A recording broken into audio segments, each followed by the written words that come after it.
দোস্ত এবার ঈদে মুক্তি পেয়ে মাত্র 20 দিনেই বরবাদ সিনেমাটি ইনকাম করেছিল 50 কোটি টাকা।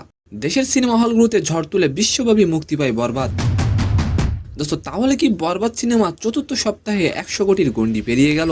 এন্ড সেকেন্ড নিউজটি থাকবে দোস্ত 14 বছর বয়সে অন্য ছেলেরা যখন আইসক্রিম খায় আর সূর্যবংশী তখন বোলারদের পেটায়।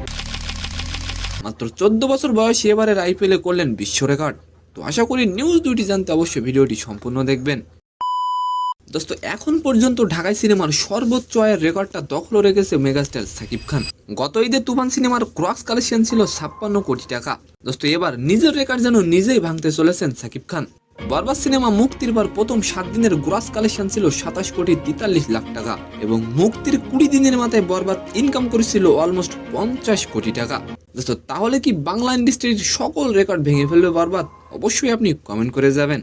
দোস্ত মুক্তির 26 দিনের মাথায় বরবাদের প্রযোজনা প্রতিষ্ঠান রিয়েল এনার্জি জানায় বরবাদ সিনেমাটি এখন পর্যন্ত 62 কোটি 57 লক্ষ টাকা ইনকাম করেছে। তবে বিদেশের মাটিতে এখনো বেশ ভালোভাবে চলছে সিনেমাটি। এখন সময়ই বলে দেবে বরবাদ সিনেমা কত টাকা কামাবে। দোস্ত আর এবার আলোচনা করবো সূর্যবংশীকে নিয়ে। রাজস্থানের হয়ে ব্যাট করতে নেমে সবচেয়ে কম বয়সী ক্রিকেটার হিসেবে 17 রান করলেন সূর্যবংশী।